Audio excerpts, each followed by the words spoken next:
Berserk. What is it? How is it? Why is it? All questions we've asked. If you know what Berserk is. If you don't, go watch my Skyrim videos. They're much better. Or my Sea of Thieves streams, or any stream, honestly. Go away. I'm sorry. Please subscribe. I love everybody who watches my videos. Thank you very much. But anyways, Berserk is a crazy ass manga that I've heard about, that my friends have read, that I'm excited to read, that I've heard is like one of the big three of like, I don't want to say stoicism, but like mindset manga. You know what I'm talking about?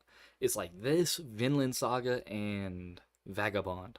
And I think I want to read all of them, but I figured why not start with the big one, Berserk, right? Now, I know a couple things beforehand. I know about certain scenes, I know certain characters' names, and I know certain plot devices and what certain things do. But as I continue to narrate and recap the Black Swordsman arc, because this whole video we're gonna do the Black Swordsman arc. Each video I'm gonna do an arc every video, right? So this one is gonna be Black Swordsman, but I'm only gonna talk about stuff as it gets introduced. So people who want to watch this video instead of reading the manga, will still have an idea and like be able to understand stuff. Although it is incredibly abridged. All right, so this isn't really the most sufficient source of Berserk media. But let's get into it.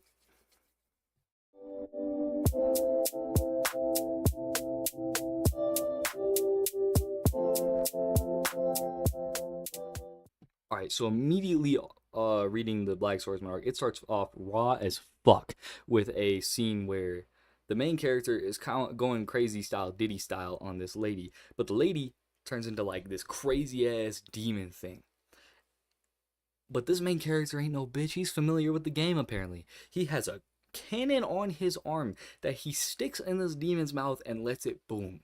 Like, this story starts off raw as shit, bro. It is immediately into the rated R activities. And obviously, since I don't want this video taken down, I mean, it can be 18 rated, but, like, there's certain things I can't show. There's a lot of things I can't show because of how incredibly crazy this manga is. So we're gonna show the scenes I can, and you can see the faces, but like, just go read it if you want to go see that stuff, you freak. I'm sorry, I'm kidding. But anyway, that whole scene happens, and main character's packing up, and he goes to a new town. And at this new town, again, we're immediately set with more tones into the world, where he's passing this cart, and inside of the cart is a bunch of children like buying it or like getting ready to be sold or some shit, and that like it immediately sets this tone of like dark, evil malevolence or some shit. It's crazy. It's like, I don't know, like I'm already like, this world is wild, dude. This world is crazy. I mean, it's obviously medieval, so shit happens, but like, I'm like really intrigued by the tone so far. But anyways, the main character goes through this town and he enters this bar, right? And inside of this bar, we see this like fairy or something getting bullied by these dudes inside the bar. And he's like, oh, help me, or something. And this main character starts ore farming immediately. He walks in and he just starts laying the hands on these people, bro. He's immediately piecing up all these people, bullying the fairy, and it is crazy. Like, he is just going wild. And we see he has this huge fucking sword. And he's using that. He's got like a crossbow on his hand, and he shoots that through a dude's nose. And after he finishes piecing them all up, he starts ore farming even more, bro. This dude is crazy. He holds this dude down and leans into him. And he's like, tell your boss something for me, okay? And he's like, all right, what do you want me to tell him? But like in a more shaky voice because he has an arrow in his face. And he says, the Black Swordsman has come. Cue title card, that's it. That's all we need. Pack it all up, y'all. That's a fire trailer right there for the entire arc, right? But anyways, then we get a manga panel that introduces the main character's sword. And I quote, it was much too big to be called a sword. It was more like a slab of iron. I want to know how he's handling this thing, dog. He is handling this thing crazy, picking it up and swinging it around like a madman. It is insane. But anyway, main character packs it all up. He leaves the bar as well, and the fairy follows him, starts thanking him and stuff. He's like, oh yeah, thanks, I appreciate it. Can I tag along? Main character doesn't really want him to tag along.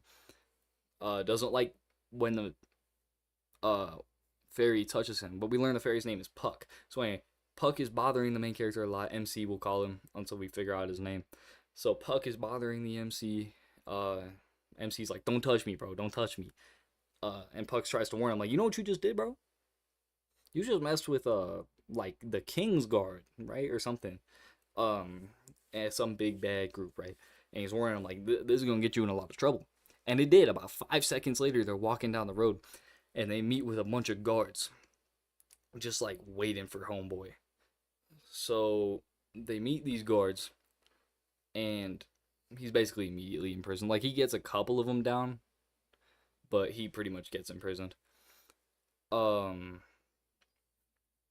Anyway, we kind of flash to, like, one panel. The mayor of the town, I think he's the mayor, I don't know for certain, but he was in the front of all the guards. He introduces this, like, cobra-looking dude on a horse, and he's like, watch out, this guy'll kill us all, bro. You know what you just did? You messed with Cobra Dude. Cobra Dude's gonna murder us. I think he's just called Snake Knight or something. I don't know. I never really caught his name when I read it, so I think it's Snake Knight, though. But anyway, Guts gets arrested, and he gets put in, like, this torture chamber. And this torturer is, like, you know, torturing the main character. So MC is, like, resisting it. He's just totally stoic through the whole thing. He's just taking it, you know, aura forming. Like, he just stays aura forming, dude. It's insane. Torturer kind of gets mad, and it kind of, like, it starts to show, like, the MC's hella resilient, dog. And I'm like, low-key intrigued by this dude a lot. But anyway, I keep saying that, whatever. Then we cut to another panel, and we get our first dialogue with Snake Knight, right? One of the dudes walks in, and he starts talking with Snake Knight. He's like, yo, this dude's messing with us. Black Swordsman has come. And Snake Knight starts aura forming as well. He's tough as fuck, right? He's like, all right, let's get to hands then. So anyway, they cut back. MC is, you know, not being tortured. He's just chilling in the prison or something. And we see the weird ass, like, fetus demon looking thing, bro. It's crazy. It looks gross. It looks terribly gross. It looks like a placenta almost. I don't know. Although it's in black and white. This thing could be like blue for all I know, right? And then Puck tries to heal the MC. And MC is like, don't touch me again. And I'm starting to get curious. Like, why does he not want to be touched, right? We'll learn about that later, though, I'm sure.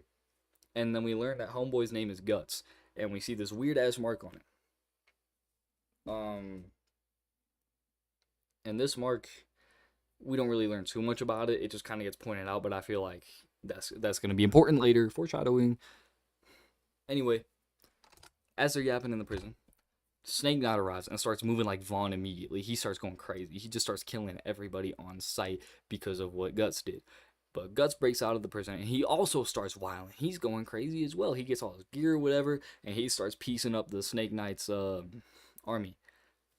And then there's a sick-ass panel where Snake Knight and Guts face off, and we get introduced to the concept of apostles. Now, what the fuck are apostles? You tell me. Realistically, I think it's like some kind of demon, you know? Which we soon will find out, because Snake Knight is going to transform into this big-ass cobra thing. And that's when I started to think, like, wait a minute. That first, like, demon or first lady we saw, like, the very first panel of this chapter, probably also an apostle. Like, I assume the transformation has something to do with the apostles. I don't know for certain. So they end up throwing hands. They end up fighting for a little bit, and Guts, like, fakes his death. Snake Knight brings him up, and he's like, oh, I got your ass. It's up for you. And then Guts catches him lacking. He, like, this is the second time where he has, like, purposely walked into the demon's trap, and then immediately turned it on him, like, that, bro. It's crazy. So he, boom, cannon arms Snake Knight as well. And Snake Knight falls, all the knights are dead, and he just starts torturing the shit out of Snake Knight, bro. It's crazy. Like, again, I don't know why, but he seems to really enjoy torturing these demons and apostles. But anyway, we end up learning the name of this mark called the Brand of Sacrifice. And Snake Knight, I think, mentioned something to do with a god hand. I don't know what that is, but it sounds important. So they end up doing some interrogation. Guts kills the Snake Knight, and they leave. Although, Puck stays behind, and he looks at all the shit Guts just did, and he says one word. Berserk. Cue the title card. Pack it up, pack it up. That's another fire trailer right there. I'm telling you, I could make these for free. No, I couldn't. I'm not making that shit for free. I'm broke. Anyways, As Guts and Puck leave, we go to the next chapter where they're walking down the road, and this guy on a carriage offers to help out Guts. And Guts is like, dude, you don't want to do that, bro. I'm cursed or some shit, right? Like he warns the dude about some curse or some shit, and homie doesn't listen, and that goes very bad for him because skeleton army attacks the carriage and he gets bodied by his own daughter. The end. Guts has to kill everything and he gets walking with Puck again. R.I.P. bro. Shouldn't have made that mistake. Sorry. So now, after that whole carriage encounter, which took about 5 seconds reading realistically, we see this like fatty lord guy. And he's like executing a dude. There's this other old guy next to him who's like, oh yes, and this guy has been announced as guilty. So homeboy gets executed, the head falls, Guts picks up the head. A guard is like, hey, give me that head, idiot. And Guts throws it at the fat dude. The fat dude looks at it, and it's got the mark of sacrifice on it. And fat boy's like, oh, he's declaring war. Okay. So the guards start chasing him because old guy sent him after. And Guts has to run. He starts running for a little bit, and he starts fighting with some of them. He cuts up this one dude's face. I think his name's like Zondark. But he gets cornered, and this dude's Scarface or some shit. Like, he's messed up in the face, so we'll call him Scarface, right? Scarface saves him, and they escape. Zondark is all pressed and shit. He's like, go find him, go kill him. And we get introduced to this thing called the Bayolet. So Guts, goes into Scarface's home, and they see this weird, like, contorted face egg looking thing, and it's called a Bayolet. And Bayolet apparently is very important to Guts because it apparently summons the God Hand or some shit, and that's the second time we've heard about the God Hand. So I think I'm correct in that thing being a very important word. We also learn a couple things in these next few panels. We learn Fatty's name is the Count and Scarface's name is Vargas. Two important names for the next, like, entirety of the arc, right? So yeah, we learn about the Bayolet, we learn all their names, and we get a little backstory. Apparently, Vargas used to have a family and a face. Now, the Count suspected him to be a heretic. So, what he did was kind of messed up. I'm not gonna lie. And we're gonna realize how messed up the Count is in a little bit. Just wait a little bit, okay? Hold your horses. The Count takes Vargas' family, and Vargas tortures him up a little bit. Leaves Vargas, like, shackled or something, and eats his family in front of him. He eats this man's family in front of him. Do you realize the absurdity of this? The Count is mental. He ate this man's family in front of him. I can't even tell you, like, I don't know. That's insane, bro. That's insane. But we're not going to ponder on that too much because it gets worse, I promise you. Vargas was able to survive somehow. You tell me. But that's how his face is so mutilated. So, after we learned about the Bayolet summoning the God Hand, we flash to our homie Zondark. Zondark is obviously tweaking. He's in the barracks or whatever, like hitting himself in the head and stuff. And he's like, that dude cut me in the face. How could he do that shit to me? So the Count gives homie a slug power up. He opens this dude's mouth, opens his mouth, and gives him a slug. It was gross, bro. He fucking like vomited a slug into this man. Anyway, we see Zondark walk out the room with the Count in front of him, and Zondark is looking roided. That slug must have some crazy ass testosterone supplements in it or some shit, because he looks like a whole other human being. Looked like he fucking took an awakening or some shit, dog. I don't know. That's a Clash of Clans power up or some shit. You tell me. And then we flash to Vargas and Guts, who are chilling in the house. Or Vargas' house, his lab or whatever, and homie Zondark gets straight to packing up Guts. He jumps in and just immediately gets to swinging. And it's insane. Puck starts immediately glazing Guts as they're fighting. Also, homie Zondark has like tentacles and some shit now. It's crazy. I'll put it on the screen. But Puck immediately starts glazing. He's like, he's a master swordsman. Being a master swordsman with a big ass metal slab like that, I kind of get the glazing, Puck. I kind of get it. Anyway, worm reveal, and Guts calls it a demon, spelled like Damon though. So this must be something like apostles can do or something. They can like give their power to others through this like little fucking slug. Maybe it's not a slug for everybody. Maybe it's different. Like maybe it's related to their transformation or some shit. Like maybe Snake Knight could have fed a dude a snake or some shit. You tell me. Anyway, Zondark goes ape shit and starts tweaking in the house while Guts and company dip through the sewers.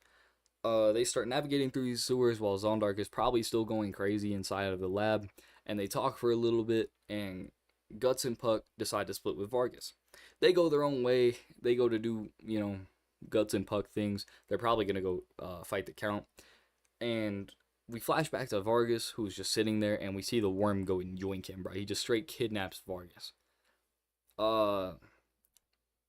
Vargas, I guess. I don't know. Farewell, dude. Good knowing you for the 5 seconds I knew you.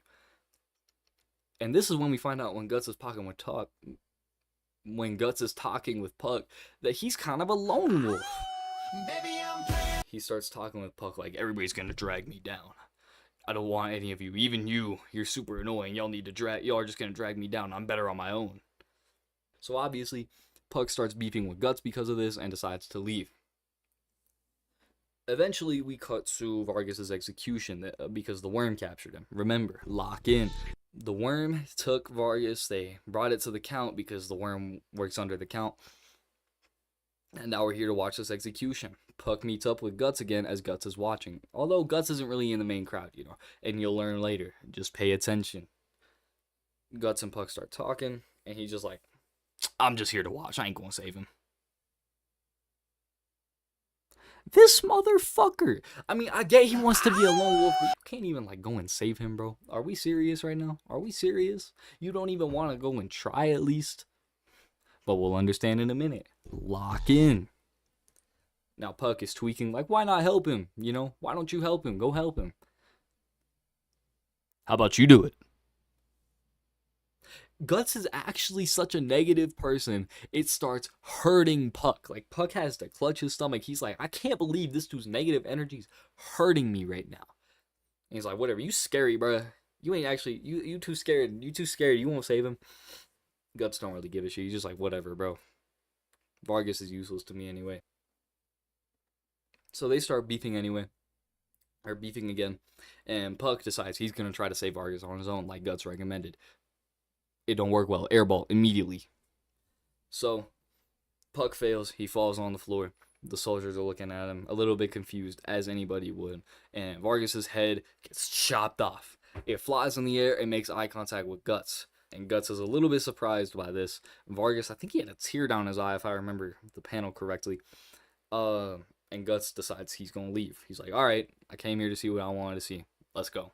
He goes down the alley, and immediately there is the demon fetus thing again, but this time Vargas's head is on it. It's crazy looking. This thing looks at Guts for a little bit, and then just leaves. I don't know what this thing is. I don't know what this deal is, because I don't think it's the same thing as the slug that we saw the Count doing, because it's been here since before we knew what the Count was, so maybe it was foreshadowing. I don't know. The fact that as Vargas's head is a little bit interesting to me though. Might be a hallucination, might be real. I don't know. Seems to really have, an interesting connection to Guts, though. Seems to follow him around a lot. Anyways, we find out this execution was meant as a trap. Remember when I was telling you why Guts wasn't in the crowd? Remember, he's familiar with the game. He wasn't trying to go in there. He knew he was going to get captured. So he leaves the town, actually, and finds the soldiers who are dumping Vargas's corpse. Scares the soldiers off, and he immediately looks to Vargas and starts dissing on him. He's like, I ain't gonna fail like you did, bro. I ain't nothing like you. I'm real. I'm gonna do this shit. On some demon time shit. And now these ghosts come out the ground, and they start glazing the shit out of Guts. They're just like, oh, you can help us, avenge us. And obviously, Guts on his lone wolf demon time shit. I'm gonna do my own thing. Get out of my face. Get out of my face. I'm gonna do this myself. And he gets step into the Count's crib. While he's moving, we meet Teresia. The Count goes into his daughter's room, apparently, and gives Puck as a gift, I guess. Because Puck is there, apparently. Puck got captured when he was trying to save Vargas. So Teresia is the name of the Count's daughter. And we find out she also doesn't rock with being touched. Although it seems mostly by her father. I don't know, the Count tried to touch Teresia, and she kind of repulsed. So, I don't know. I don't know if that's just her father or anybody. I could believe it was just her father. He might have done some like crazy shit, judging by the already insane tone of this manga. So he leaves Puck in there. Count and the soldiers start leaving. Count dismisses his soldiers. He's like, "Get out of here! I need y'all to leave right now." And he starts crashing out because like neglect or some shit. I don't know. He's like, super angry that Teresia won't touch him or let him touch her, I guess.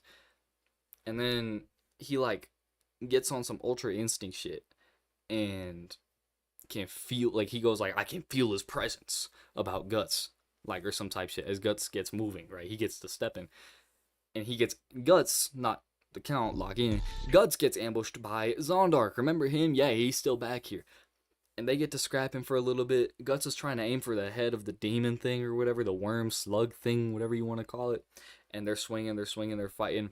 And Guts lobs off the head of this slug worm thing, and it starts climbing towards Guts. So what Guts does is he like fly swats it, bro. He takes it on the big ass part of his sword and swings it against the wall. Splatters blood all over. Alright? And this kills Zondi. R.I.P. Zondi. Never forgotten. So then we flash back to Teresia's room, where Puck is begging not to be eaten. Like, no, we're high in calorie, don't eat us. But Teresia's low-key mad chill, unlike the Count, and lets him out. And they just start getting to talking, and we learn some backstory about Teresia's mother, the Count's wife. And she's basically like, yeah, my mother got killed by a cult, so my father started crashing out and calling everyone a heretic. Yeah, he kind of changed for real. What?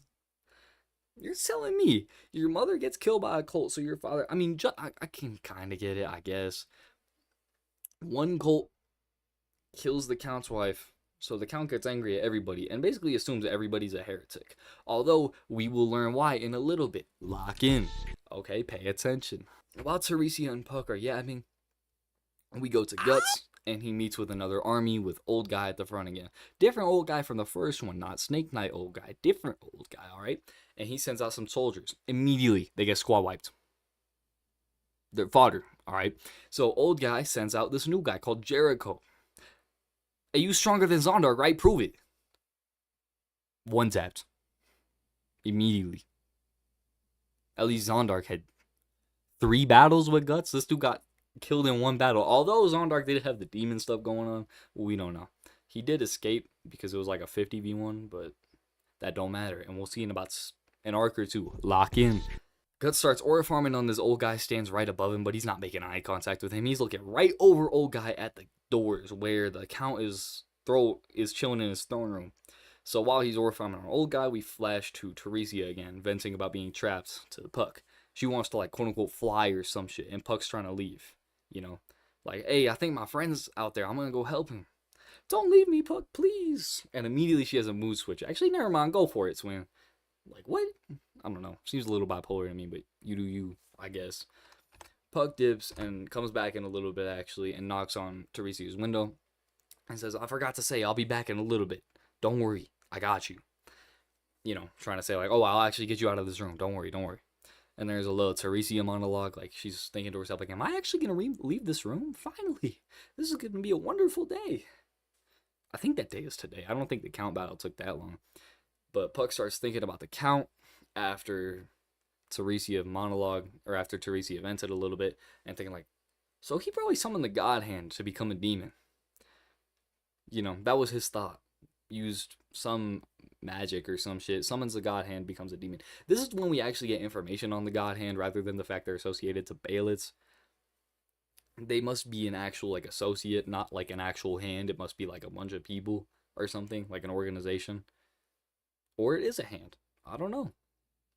But Guts moves past this old guy and faces off with the Count. They're in the throne room now, and it's another face-off against an apostle. This is like 3 for 3 at this point. And he starts aura farming again. He's stepping through.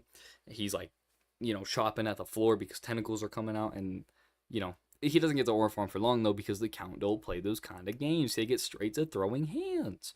Now, as they're throwing hands, a hole gets put in the side of the castle because the Count becomes his apostle form.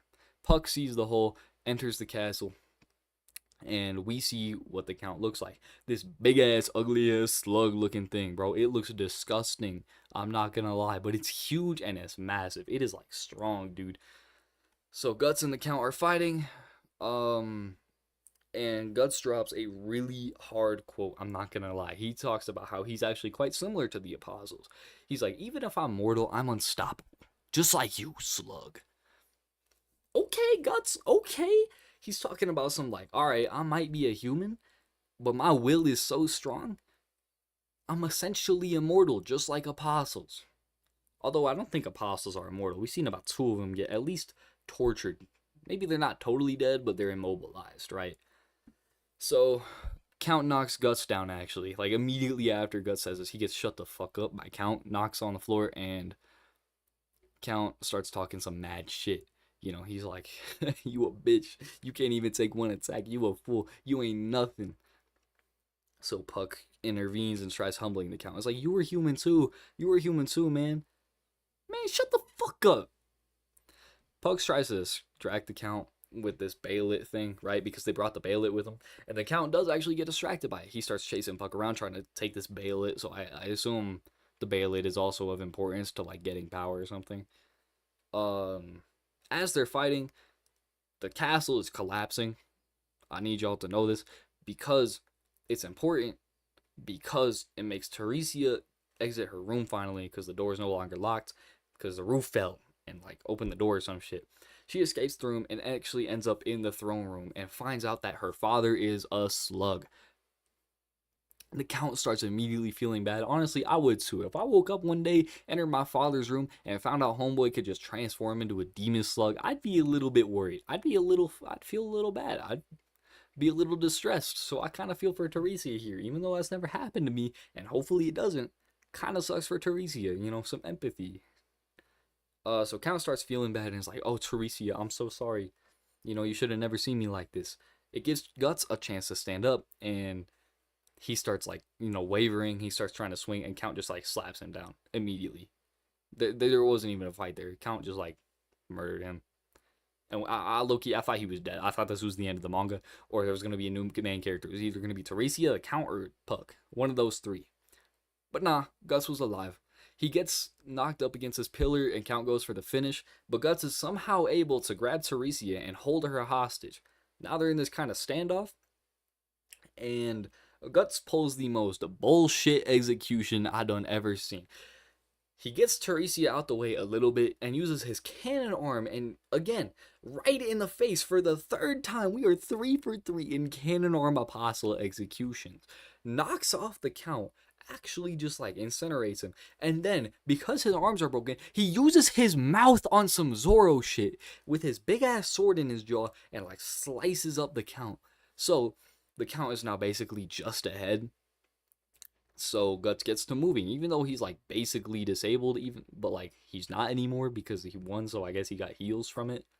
Apostles must be health packs. I don't know. He starts torturing the Count, although this time it's a little bit different because it is in front of the Count's daughter, and he is taunting the daughter.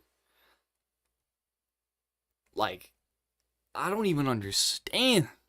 Guts is evil, bro. He's like, he's on some demon ass timing because he is torturing the Count and is looking at Teresia like, this your dad, this your man's, this your man's. So Puck, you know, being Puck, tries to intervene and stop Guts. Stop it, Guts, quit it. I'll kill you too. Okay, you got it. Like, Puck is immediately like, Guts just threatens to kill Puck, and Puck has to back off. And Guts is like, laughing. He finishes torturing the Count, and he starts laughing to himself. He's like sitting on the side, like, you know, enjoying himself. Concerningly, I don't know why he enjoys it so much. He must have some beef with demons or something, which he does, but we'll find out soon. Lock in. The Count starts crying again. I don't want to say again, but he starts crying, and he's like, I don't want to die. Please, I don't want to die. So the torture blood that came out of the Count after Guts went to doing torture stuff activates the Bayolet. And this is when we actually get to see what the fuck the Bayolets are about. It sends everybody to this like staircase dimension or some shit. It looks kind of fire, I won't lie. Looks like a Picasso painting or something. And then that's when we meet the God Hand. So we see this bird fella named Griffith first. And he must have some backstory with Guts because they immediately started beefing. I see Guts just immediately yell out like a Griffith. And Griffith just looks at him like, you pitiful. Like they immediately like hate each other. There must be some like prerequisite stuff there, because obviously I'm sure there is. You know, Guts had a lot of like need to get one of these Baelits, and now we find out they summon the God Hand, and we find out why he wasn't so intrigued by the God Hand, because he immediately starts yelling at Griffith.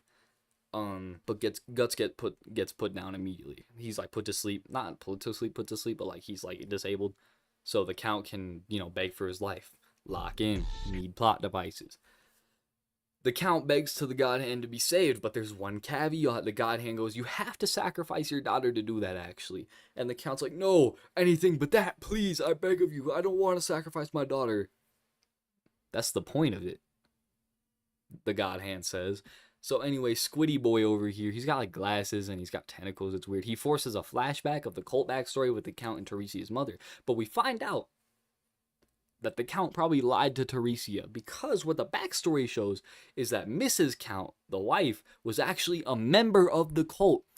And the Count also used to be a pretty decent fella, but we're not going to talk about that part because he's not anymore. So Teresia starts tweaking after seeing this, because, we are like, the Squiddy Boy over here showing like a portal through the mind of the Count, and is watching the memory as the Count walks into his throne room, sees this big like Satan monument or whatever, and his wife is part of this like lustful worship.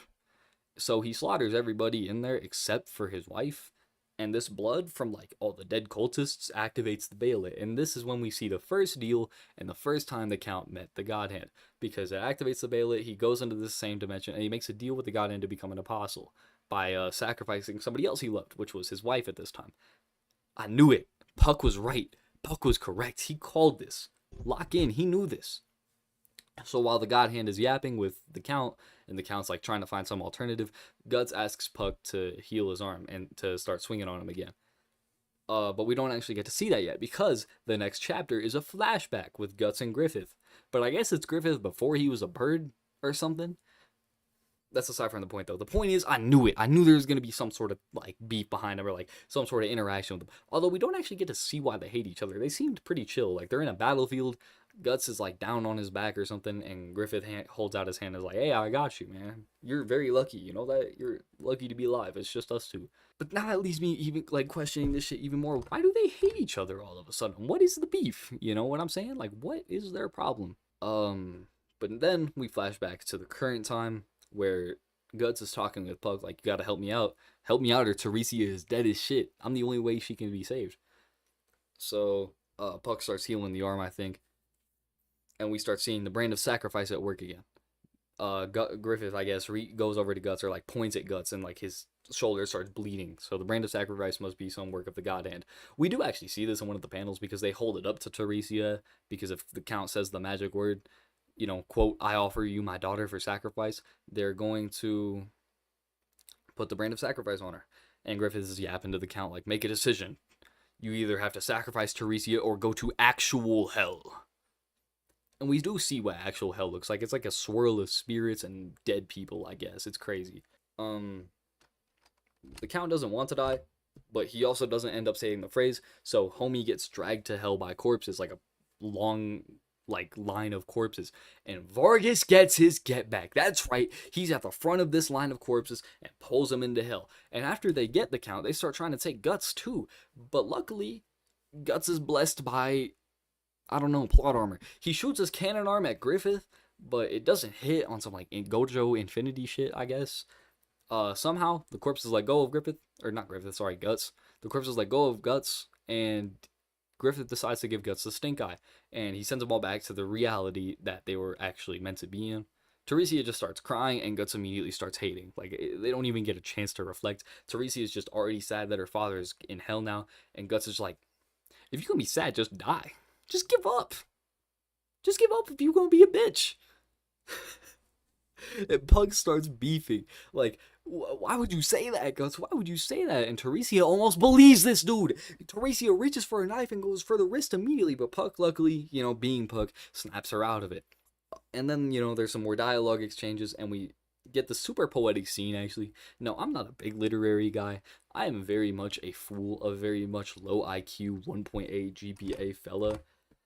But we see Teresia, like, the floor collapse beneath her, and Guts holds out his sword. Teresia grabs onto it, and I thought it was kind of poetic because, like, even though Teresia is going through a lot of pain holding on that sword, she's still alive this way, rather than like letting go and falling to her death. So I figure it's kind of like a short, like, metaphor of the entire scene. So Teresia clambers up, gets off of Guts' sword, and immediately hates on Guts, like, I'll kill you! But Guts don't give a fuck. He's just ready when you are. Alright, okay. I guess if that's how we're gonna do this. So then we get to the final panel as Guts walks away, and Puck catches up, and he sees Guts crying. And that's it. Cute title card. The Black Swordsman arc. Fire, right? So I have some notes about this arc. I have a couple things I'd like to say. First of all, it was really interesting the way they set this, like, tone and world building. Like, they really just went into the deep end, like, off rip. And I think that's actually a really good way to do worlds like this, because I write a little bit, and that's kind of how I did mine as well. Just immediately going into, like, the gritty, nitty stuff will allow people to have a choice. Like, do you want to continue or do you want to stop now? Because if you keep going, you know more of this is going to happen. Like, you've seen, not the worst of it, but you've seen, this is a good appetizer for the amount of fuck shit you're going to see in the following chapters. So I really liked how they did that. I also really liked how they built a lot of anticipation, like, to see how Guts ended up like this. I'm really excited to see, like, why Guts is like this, why he's afraid of being touched, you know, why he really hates Griffith. Like, I want to know all this stuff. Why he uses a big-ass sword. Why he only has one eye. Why he has a cannon arm. Just a lot of really interesting mysteries that I'm pretty sure get solved in the next arc, right? Because it's like a prequel. But anyways, this arc was really good. Although it really made me both, like, love and hate Guts, I'm not gonna lie. Because he seems like a really tough guy. Like, he seems really dope, like, aura farming all the time and shit. But he's kind of an asshole. Although I kind of get, like, I get a vibe that he has a good reason to be an asshole. I'm not gonna lie. Because while he is, like, evil as shit to everybody, he's also evil as shit to these apostles. So I wonder if, like, something happened with the demons, or something happened with Griffith, because Griffith is an apostle, I guess, or a member of the God Hand. I don't know if that's the same. He's clearly turned into a demon, though, so there's probably some association with those two. And I wonder if that's, like, why he hunts the apostles or some shit. Or maybe they all have baelits, and he's using the baelits to get to Griffith. But again, that wouldn't really justify the torture. Although it might, because of the blood. I don't know for certain. All I know is I'm really excited to see, like, why Guts is like this again. But yeah, very love-hate relationship with him right now. From what I know, though, the next arc is in fact a prequel to this one, so I'm kind of hyped to learn about Guts, like his past and maybe Griffith and, like, God Hand stuff. So overall, I think I'd rate this arc about 8 out of 10.